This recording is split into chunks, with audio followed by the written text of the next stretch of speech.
तो इन देवी देवताओं के जो मंत्र हैं, जो इनके बीज मंत्र हैं, जो इनके वास्तविक मंत्र हैं, जिन मंत्रों से ये देवी देवता हमारे को अपने स्तर का लाभ दे सकते हैं, वो मंत्र देने के अधिकारी केवल संत रामपाल जी हैं। इसके अलावा ये देवी देवता, चाहे 33 करोड़ देवी देवता हो, चाहे ब्रह्मा विष्णु महेश हो, चाहे दुर्गा हो, चाहे उसका पति शैतान हो, ये हमारे प्रारब्ध में, हमारे भाग्य में लिखे हुए कर्म और कुकर्मों में कोई परिवर्तन नहीं कर सकते, कोई चेंज नहीं कर सकते।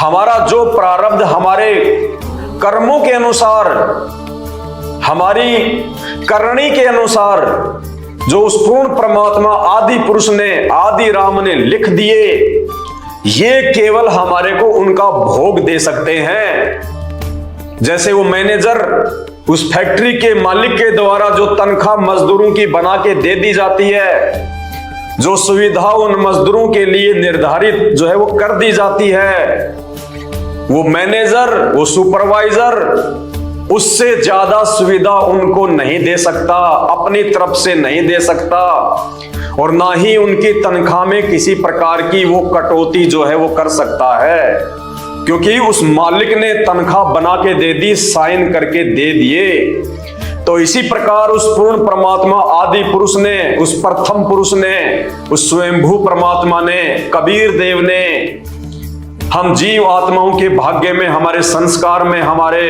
प्रारब्ध में, हमारे ही कर्मों के अनुसार जो लिखना था वो लिख दिया। अब ये ब्रह्मा विष्णु महेश दुर्गा काल 33 करोड़ देवी देवता, भैरव भूत प्रेत कुछ भी हो, ये कोई चेंजमेंट नहीं कर सकते। आप चाहे इनकी भक्ति कीजिए या ना कीजिए, आप इनको पूजिए चाहे ना पूजिए, आप इन नकली धर्मगुरुओं की शरण में जाइए चाहे ना जाइए, आपके भाग्य में यदि सुख है तो आपको सुख ही मिलेगा, और आपके भाग्य में यदि दुख है, परेशानी है, संकट है, बीमारी है, एक्सीडेंट है, अकाल मृत्यु है, तो वो आपको मिलेगी। ये ब्रह्मा विष्णु महेश दुर्गा, उसका पति काल और 33 करोड़ देवी देवता, ये आपके भाग्य में किसी प्रकार का कोई भी चेंजमेंट नहीं कर सकते हैं। चाहे आप इनकी कितनी आरती कर लो, कितनी इनकी भजन माला कर लो, कितना इनकी लीलाओं का गुणगान कर लो, आप कितना ही केदारनाथ जाइए, बद्रीनाथ जाइए, आप जी कावड़ लेके आइए, आप जी ये व्रत कीजिए, कुछ भी कीजिए, तो फिर इसको चेंज कौन कर सकता है? अगर मेरे भाग्य में मृत्यु है, अकाल मृत्यु है, एक्सीडेंट से मृत्यु होना लिखा है, मेरे परिवार पे कोई आपत्ति आनी है, मैं किसी भयंकर महामारी की चपेट में आने वाला हूं, तो इन सभी को कौन चेंज कर सकता है? मेरे भाग्य में लिखे हुए, मेरे प्रारब्ध में लिखे हुए उन दुखों को, उन कष्टों को कौन चेंज कर सकता है? केवल वो आदि पुरुष, वो आदि राम, वो सबका जनक, वो सृष्टि का रचयिता, वो कबीर देव, वो स्वयं ही इस धरती पे आप और हमारे इन दुखों से दुखी होके, आप और हमारी इन तकलीफों को देख के, क्योंकि वो परम दयालु है, वो दयावान है, उससे अपने बच्चों का दुख देखा नहीं जाता, जो इस शैतान के द्वारा, ब्रह्मा विष्णु महेश के द्वारा जो हमारे को यहां पे दिया जाता है, वो परमात्मा देख नहीं सकता। इसलिए वो स्वयंभू परमात्मा, वो आदि राम, वो आदि पुरुष, वो कबीर देव गीता जी के अनुसार अध्याय नंबर 15 श्लोक नंबर 104 के अनुसार कि अर्जुन, अगर तुझे पूर्ण मोक्ष की प्राप्ति चाहिए, अगर तुझे परम सुख की प्राप्ति चाहिए, तो तू किसी तत्वदर्शी संत की खोज कर, जाके उनको दंडवत प्रणाम कर, उनको प्रसन्न कर और उनके बताए अनुसार साधना कर, फिर तेरा वो प्रारब्ध का कर्म, तेरा वो संकट, तेरा वो संस्कार, वो तत्वदर्शी संत ही काट सकता है। यानी श्री कृष्ण जी ने भी अर्जुन के सामने ये बात कहते हुए अपने हाथ खड़े कर लिए, वरना श्री कृष्ण जी को यह कहने की आवश्यकता नहीं थी कि वो तत्वदर्शी संत ही तुझे परम सुख और परम शांति और जन्म मरण से मुक्ति दे सकता है। अगर श्री कृष्ण यानी विष्णु जी के भाग्य में, श्री विष्णु जी के हाथ में अगर ये बात होती तो वो किसी अन्य तत्वदर्शी संत की तरफ ये संकेत नहीं करता कि उसकी शरण में जाने से तेरा जन्म मृत्यु का रोग कटेगा।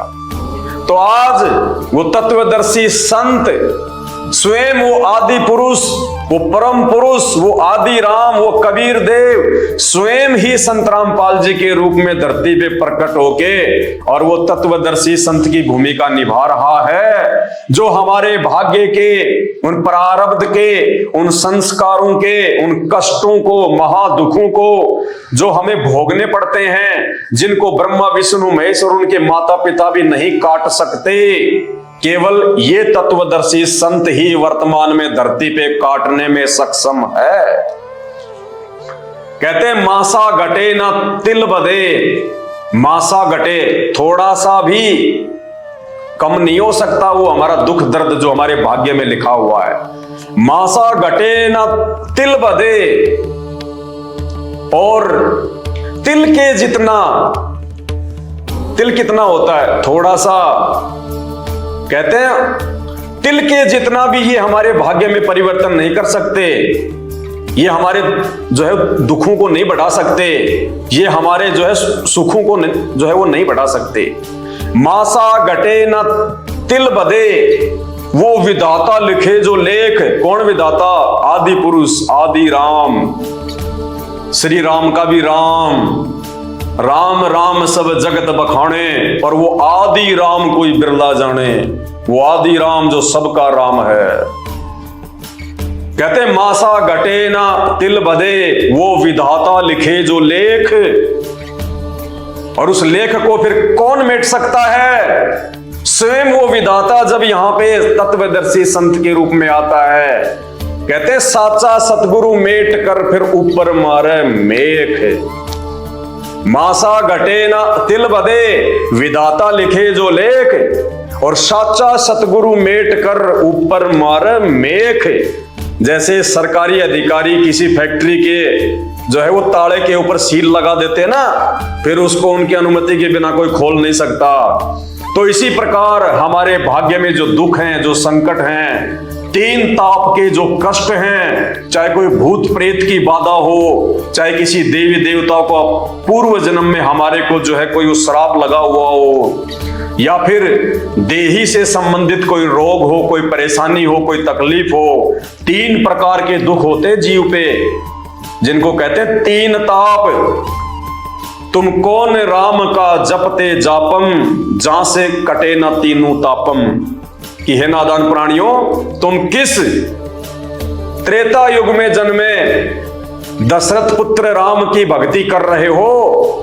ये तीन ताप के जो कष्ट हैं ये भी नहीं काट सकते, ये अपने स्वयं के नहीं काट पाए, आप और हमारे कहां से काट देंगे? तीन ताप के कौन से हैं कष्ट? दैहिक, दैविक और आध्यात्मिक, ये तीन ताप के होते हैं कष्ट। इन्हीं कष्टों से पूरा मानव प्राणी समाज दुखी है, चाहे हिंदू धर्म का हो, चाहे मुसलमान धर्म का हो, चाहे जैनी हो, चाहे बौद्ध हो, चाहे सिख हो, चाहे ईसाई हो। तीन ताप के कष्टों से दुखी है हर प्राणी। सबसे पहला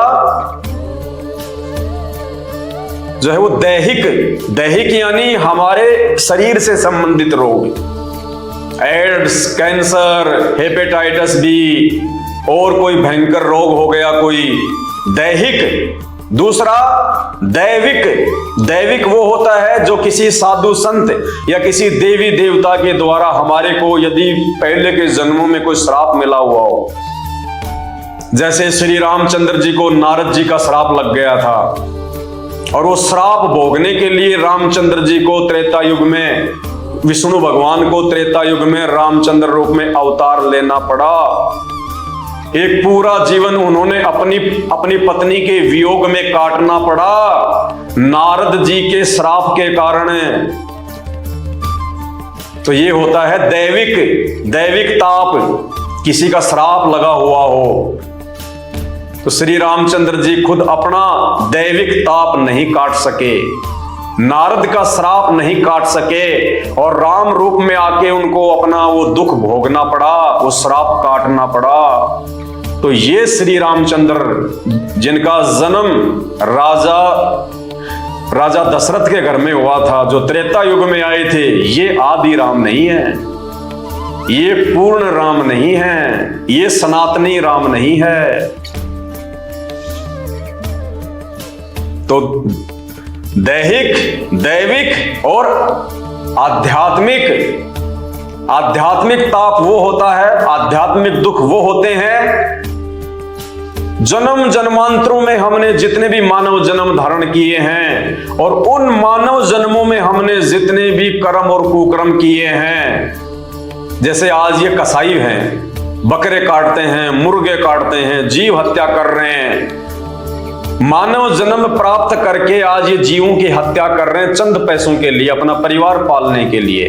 तो इनके ऊपर ये आध्यात्मिक ताप बन रहा है, ये पाप कर्म जमा कर रहे हैं, इकट्ठे कर रहे हैं, इनको भी भोगने पड़ेंगे, 84 लाख योनियों में जाना पड़ेगा।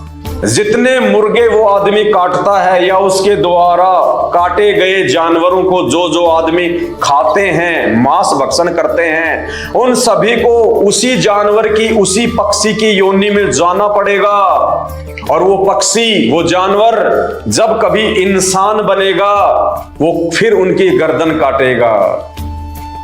ये चक्र ऐसे ही चलता रहता है। तो इस चक्र को केवल वो आदि राम काट सकता है। इन 3 प्रकार के ताप को, इन दुखों को, दैविक और आध्यात्मिक, केवल 3 ही प्रकार के ये कष्ट होते हैं, जिससे देवी देवताओं से लेके ब्रह्मा विष्णु महेश से लेके और हम आम प्राणी जो है वो दुखी रहते हैं। तो ये कष्ट वर्तमान में धरती पे एकमात्र धर्मगुरु, तत्वदर्शी संत, बाखबर संत रामपाल जी भगवान काट सकते हैं, अपने आशीर्वाद से काट सकते हैं, अपने सत भक्ति मंत्रों से काट सकते हैं, और उनके सत्संग सुनने से कुछ हद तक ऑटोमेटिक ये कटते हैं। तो भाई और बहनों, आजमा के देख लो। अगर आप संत रामपाल जी को ज्ञान से स्वीकार नहीं करना चाहते, देखो वैसे तो संत की पहचान उसके ज्ञान से करनी चाहिए। कोई भी महापुरुष है, उसकी पहचान उसके विचारों से होती है। कहते हैं साधु शब्दा परखिए। जो साधु महात्मा होते हैं, जो संत होते हैं, उनकी पहचान, उनकी परख उनकी वाणी से होती है, उनके शब्दों से होती है, उनके जो है प्रवचनों से होती है। साधु शब्दा परखिए और दुख पड़े घरनार। औरत की पहचान उस समय होती है जब उसके पति या उसके परिवार पे कोई संकट आता है, कोई परेशानी आती है, और जब वो पति अपनी औरत से कहता है कि भगवान काम धंधा भी ठीक नहीं चल रहा है, व्यापार में घाटा हो गया है, कर्जा ज्यादा हो गया है, बच्चों की फीस सर पे चढ़ गई है, घर में राशन भी पर्याप्त नहीं है, तो ऐसा कर अपने कुछ गहने मेरे को दे दे, थोड़ा इनको बेच के या इनको किसी सुनार के पास में जो है वो गिरवी रख के अपन थोड़ा अपना पारिवारिक स्थिति को ठीक कर लेते हैं, और जैसे समय सही आएगा अपन पैसे देके वापस उनको छुड़वा लेंगे। तो उस समय वो औरत यदि ये कहती है कि नहीं, ये तो मेरे माता पिता के दिए हुए हैं, ये तो मेरे माँ बाप ने अपनी मेहनत की कमाई से दिए थे जब मेरी शादी हुई थी, मैं कैसे दे दूं, तो समझ लेना वो औरत आपके दुख में और सुख में भागीदारी नहीं है। तो कहते हैं साधु शब्दा परखिए और दुख पड़े घरनार, और सूरवीर जद जानिए जब रण बाजे तलवार। जो सूरवीर होता है, जो योद्धा होता है, उसकी पहचान उस समय होती है जब युद्ध के मैदान में आमने सामने टक्कर होती है। यदि वो पीठ दिखा के नहीं भागता है और लड़ते लड़ते चाहे उसके शरीर का एक एक पुर्जा ही क्यों ना जो है उकट पड़े, वो पीठ दिखा के नहीं भागता। कहते सूरवीर आदमी की, योद्धा की पहचान युद्ध के मैदान में होती है, और अगर वो डर के मारे पीठ दिखा के भाग जाए तो समझ लेना वो सैनिक नहीं है, वो योद्धा नहीं है, वो कायर है। तो कहते हैं साधु शब्दा परखिए दुख पड़े घर नार, और सूरवीर जद जान ये जब रण बाजे तलवार। तो आज संत रामपाल जी की पहचान, पूर्ण संत की पहचान उनके प्रवचनों से होगी, उनके सत्संगों से होगी, उनके विचारों से होगी, उनके ज्ञान से होगी। तो ये शास्त्र ही आधार हैं, चारों वेद और पवित्र गीता जी ये भक्ति का आधार है, ये संपूर्ण मानव जाति के लिए है। ये चारों वेद और गीता जी मुसलमान धर्म के लोगों के लिए भी हैं, हिंदुओं के लिए भी है, जैन सिख बौद्ध और ईसाई भाई बहनों के लिए भी है। क्योंकि जिस समय ये गीता जी का ज्ञान दिया गया था और ये वेद लिखे गए थे, उस समय धरती पे कोई भी धर्म नहीं था, केवल वैदिक धर्म था। वैदिक धर्म यानी वेदों के अनुसार लोग साधना करते थे, बाकी कोई धर्म नहीं था, ना हिंदू, ना सिख, ना ईसाई, ना मुसलमान, ना जैनी, ना बौद्ध। तो इन धर्म शास्त्रों के अनुसार यदि आपके गुरु जी का ज्ञान है, इन धर्म ग्रंथों के अनुसार यदि आपके गुरु आपको ज्ञान दे रहे हैं, मंत्र दे रहे हैं, साधना बता रहे हैं, और इन धर्म ग्रंथों के अनुसार ब्रह्मा विष्णु महेश 33 करोड़ देवी देवता, उनकी माता दुर्गा और पिता काल, मुसलमान धर्म में जिसको शैतान कहा गया है, ये पूजा के योग्य नहीं है, ये पूजा के लायक नहीं है। इनकी पूजा से ना आपको सुख मिल सकता, ना आपके ऊपर कोई आवश्यकता से ज्यादा, आपके संस्कार से ज्यादा संकट आ सकते हैं। ये तो एज ए मैनेजर की तरह काम करते हैं, उस परमात्मा के नुमाइंदे बन के, उस परमात्मा के नौकर बन के, आदि पुरुष के नौकर बन के। और वो आदि पुरुष आज धरती पे स्वयं सतगुरु रामपाल जी भगवान के रूप में प्रकट है। तो भाई वर्तमान में उनकी शरण में आके जो लाभ आप प्राप्त कर सकते हैं, वो लाभ आपको 7 जन्मों में भी ये हमारे धर्मों के धर्म गुरु, और मनमुखी रूप से आप चाहे कितना ही गीता जी का पाठ कर लो, कितना ही आप जी कुरान शरीफ की आयतें पढ़ लो, कितना ही आप जी भागवत सुधा सागर की ये कथाएं सुन लो और कर लो, नहीं मिल सकते।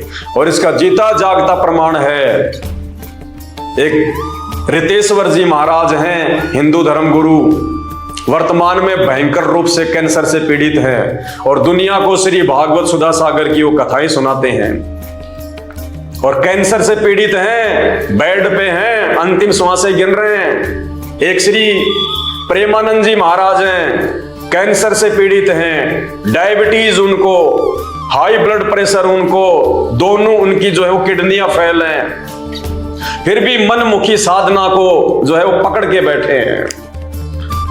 और आज से पहले हमारे सनातन धर्म में जितने भी साधु संत महात्मा हुए हैं, विशेषकर इन 500 वर्षों में आप उनका इतिहास उठा के देख लो, सभी साधु संतों की अकाल मृत्यु हुई है, दुर्गति से मौत हुई है, बीमारियों से मौत हुई है, तो किसी को जहर दे दिया गया। अरे भक्ति करते करते भी अगर ऐसे मृत्यु होनी है तो क्या आवश्यकता फिर भक्ति की, क्या आवश्यकता फिर भगवान की? फिर क्या लाभ दिया उस धर्मगुरु ने आपको?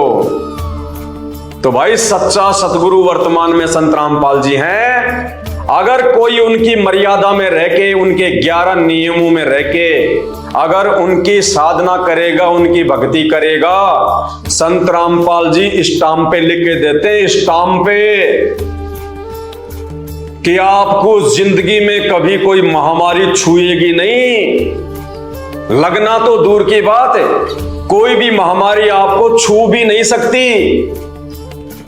आपकी आंखों के सामने कभी आपके घर में कोई अमंगल नहीं हो सकता। आपके रहते सहते आपकी आंखों के सामने आपके बेटा बेटी की कभी अकाल मौत नहीं हो सकती, एक्सीडेंट में मौत नहीं हो सकती। औरत कभी विधवा नहीं हो सकती, वो अपने पति से पहले नहीं मर सकती, सॉरी, वो अपने पति से जो है वो पहले मरेगी, पहले उसका पति नहीं मर सकता। वो दुख औरत नहीं उठा सकती अगर संत रामपाल जी की शिक्षा है तो, और अगर उनके 11 नियमों में है तो। आपके काम धंधे में, आपके व्यापार में कभी कोई नुकसान नहीं हो सकता। परमेश्वर आपको वो इच्छित वस्तुएं अवश्य देगा, जिन इच्छित वस्तुओं के चलते आपके भक्ति में किसी प्रकार का कोई रोड़ा, कोई बाधा, कोई विघ्न उत्पन्न ना हो। वरना क्या आवश्यकता है फिर भक्ति और भगवान की। तो भाइयों और बहनों, अविलंब बिना देरी किए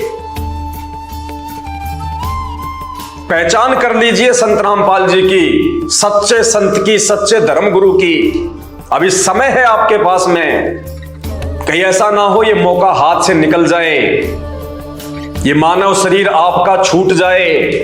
क्योंकि जब तक आप संत रामपाल जी की शरण में नहीं आते हैं, तब तक आप उस काल की हद में हैं, आप उस काल की शरण में हैं, आप उस काल के पुत्र ब्रह्मा विष्णु महेश की शरण में हैं, 33 करोड़ देवी देवताओं के अधीन हैं। कहीं ऐसा ना हो कि आपके प्रारब्ध के अनुसार आपकी मृत्यु आ जाए और आप ये मानव शरीर को छोड़ दो। क्योंकि भक्ति केवल मानव शरीर से होती है, 84 लाख योनि वाले पशु और पक्षियों वाले शरीरों में भक्ति नहीं होती। इस मानव शरीर में आप किसी को अपना गुरु धारण कर सकते हो, इस मानव शरीर में आप किसी के प्रवचन सुन सकते हो, आप अच्छे और गलत का निर्णय कर सकते हो।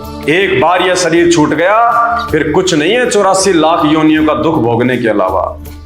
तो ये शरीर छूटे, इस शरीर पे कोई भयंकर आपत्ति और आपदा आए, उससे पहले संत रामपाल जी के सत्संग सुनना शुरू कर दो और जितना जल्दी हो सके उनकी शरण ग्रहण कर लो। और उसके बाद में देखना आपके घर में सुख, आपके परिवार में सुख, आपका शरीर निरोगी, आपके ऊपर किसी भी प्रकार के देवी देवता का, उनके श्राप का कोई अटैक नहीं हो सकता। 98 प्रकार की मूठ होती है, जादू जंत्र वशीकरण 98 प्रकार के, आपके ऊपर एक भी काम नहीं करेगा। क्या होता है एक भी? चाहे कोई कितने बड़े से बड़ा कोई जादू जंत्री क्यों ना हो, कोई आसाम या बंगाल का कोई जादूगर क्यों ना हो, वो चाहे कुछ भी, चाहे कोई उसको 1 लाख रुपए क्यों ना दे दे आपके ऊपर गाल गलवाने के लिए, आपके ऊपर वशीकरण करवाने के लिए, आपके जीवन को बर्बाद करवाने के लिए, आपके काम धंधे को बर्बाद करवाने के लिए।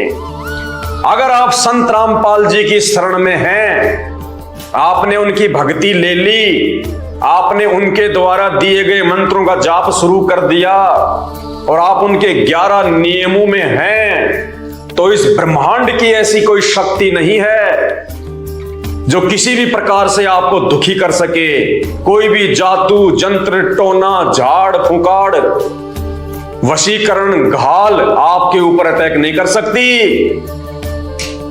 ये संत रामपाल जी के भगत जीते जागते उदाहरण है, जीते जागते उदाहरण है।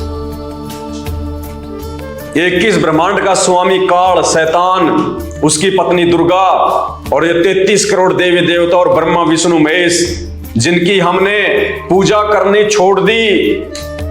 हम केवल इनका आदर करते हैं, इनका सम्मान करते हैं, हम इनकी पूजा नहीं करते। और हमें ब्रह्मा विष्णु महेश की, गणेश जी की और दुर्गा जी की जो भक्ति संत रामपाल जी ने दी है, जो मंत्र इनके जाप करने के लिए दिए हैं, ये इनकी पूजा में नहीं आते, ये इनकी साधना में आते हैं।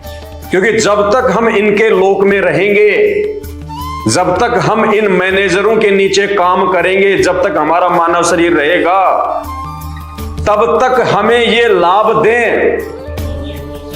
क्योंकि नियम है, आपको जो तनख्वाह है वो बना के तो फैक्ट्री का मालिक देगा, लेकिन उसका वितरण कौन करेगा? उसका वितरण वो मैनेजर करेगा। तो इसी प्रकार देना तो उस आदि राम ने है, उस परमात्मा ने है, लेकिन उस आदि राम ने, उस कबीर देव ने ड्यूटी लगा रखी है ब्रह्मा विष्णु महेश की। तो ब्रह्मा विष्णु महेश के माध्यम से ही हमारे को यहाँ की सुख सुविधा मिलेगी। इसीलिए संत रामपाल जी ने हमारे को उन देवी देवताओं को आकर्षित करने के लिए तुरंत प्रभाव से वो हमें लाभ दें, इसलिए हमें उनकी साधना के लिए जब तक हम यहां इस मानव शरीर में रहेंगे, यहां की सुख सुविधाएं हमारे को मिलती रहेंगी, तो हमारी भक्ति में कोई बाधा उत्पन्न नहीं होगी। इसलिए उन्होंने हमारे को इनके मंत्र दिए हैं ताकि ये हमारे को उन मैनेजरों की तरह समय पे वो तनख्वाह देते रहें, हमारे को लाभ देते रहें। बाकी हम इनकी पूजा नहीं करते। पूजा के लायक केवल एक ही परमात्मा होता है। आत्मा का पति एक है, 2 नहीं, 3 नहीं, 33 करोड़ नहीं होते। आत्मा का पति एक होता है। आत्मा अगर एक है तो उसका परमात्मा भी एक ही होता है। और यही कारण है आज हिंदू समाज में कोई भी व्यक्ति जो संत रामपाल जी की शरण में नहीं है, वो अनजाने में अपनी आत्मा के सैकड़ों पति बना के बैठा है। व्यभिचारिणी भक्ति कर रहा है, वैश्या भक्ति कर रहा है, जिसको गीता जी ने मना किया है। अरे एक औरत यदि 50 व्यक्तियों के साथ में संबंध रखेगी, यदि अपने वो 20 खसम बनाएगी, तो कहां से उसको प्यार मिलेगा, कहां से उसको इज्जत मिलेगी। उसको व्यभिचारिणी औरत कहा जाता है, उसको वैश्या कहा जाता है, जिसका एक पति नहीं होता, जो पतिव्रता नहीं होती है।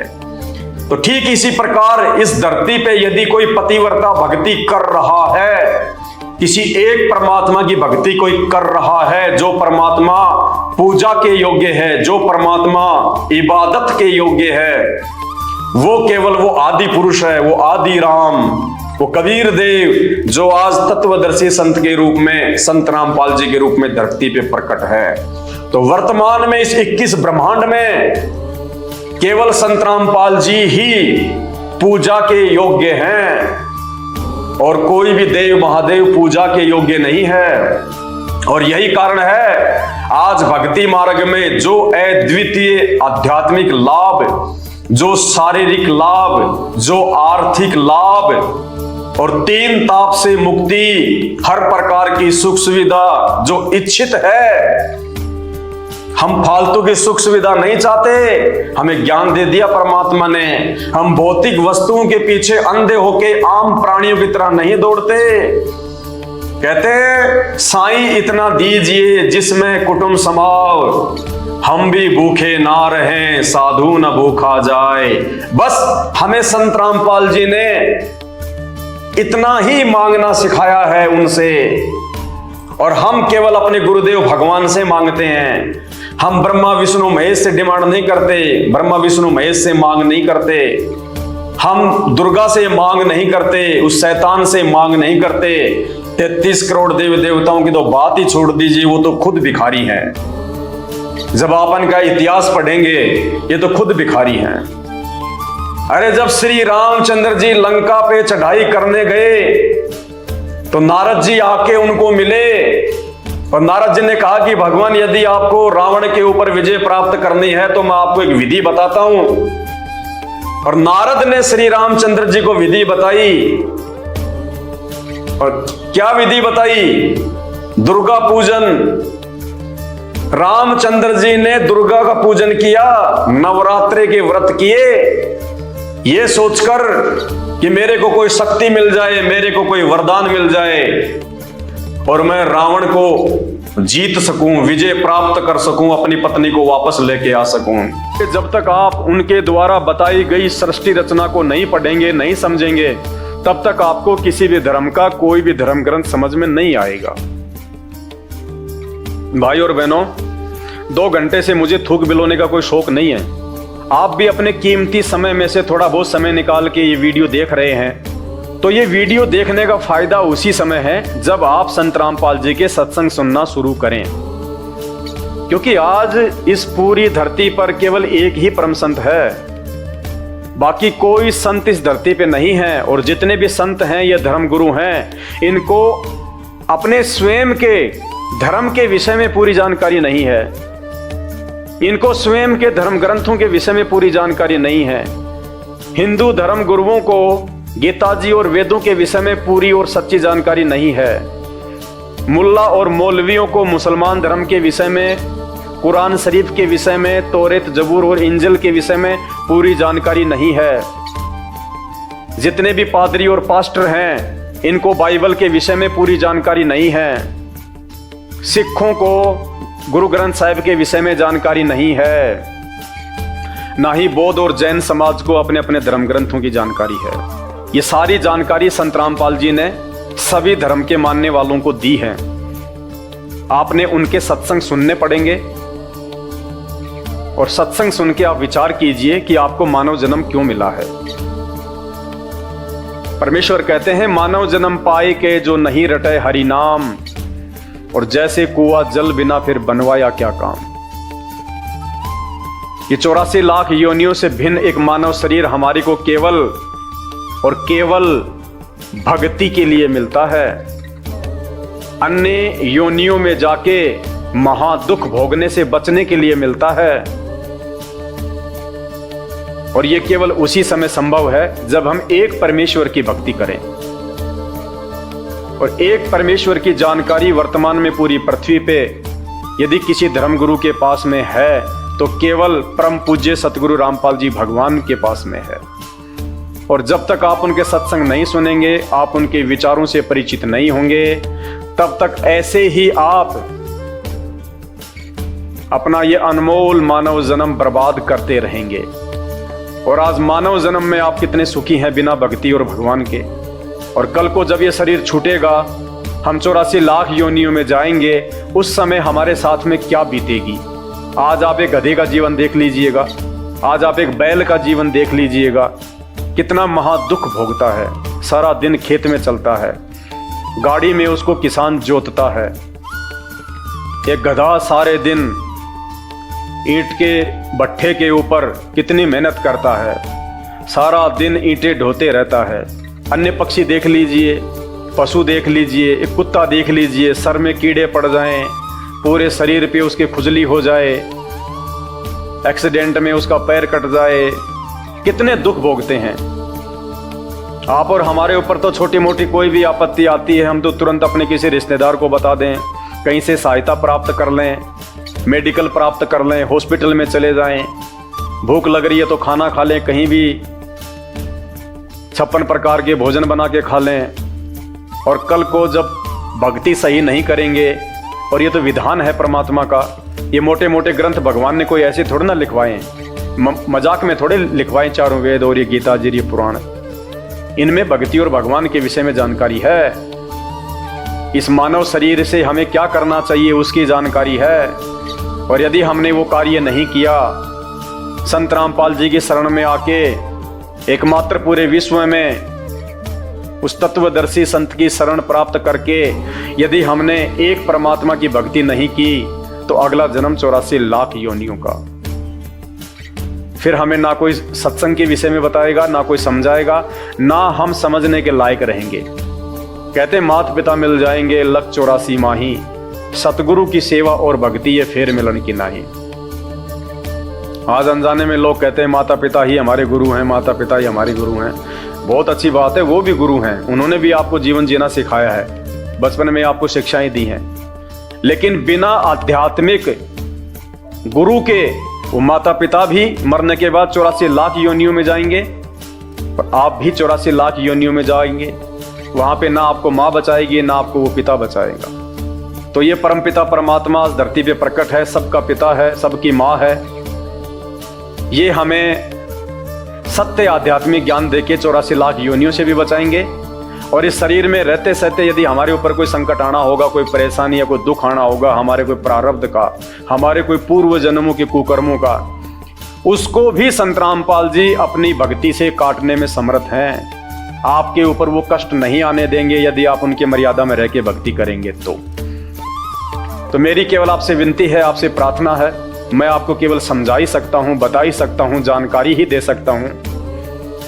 बाकी प्यास आपको होनी चाहिए, भूख आपको होनी चाहिए, तभी आप उस चीज को प्राप्त जो है वो कर पाएंगे। तो आज के वीडियो में केवल इतना ही। आगे फिर परमपिता परमेश्वर के आशीर्वाद से आप सभी भाई बहनों के मार्गदर्शन के लिए वीडियो आते रहेंगे। अभी तक यदि आपने हमारे Facebook page Pawan Das is live को फॉलो नहीं किया है तो आप जी फॉलो करें, वीडियो को शेयर करें ताकि यह जानकारी अन्य भगत भाई बहनों तक भी पहुंचे। जो अभी उन अज्ञानी और नकली धर्मगुरुओं के चक्कर में अपने मानव जीवन को बर्बाद कर रहे हैं। बंदी छोड़ सतगुरु रामपाल जी भगवान की जय हो।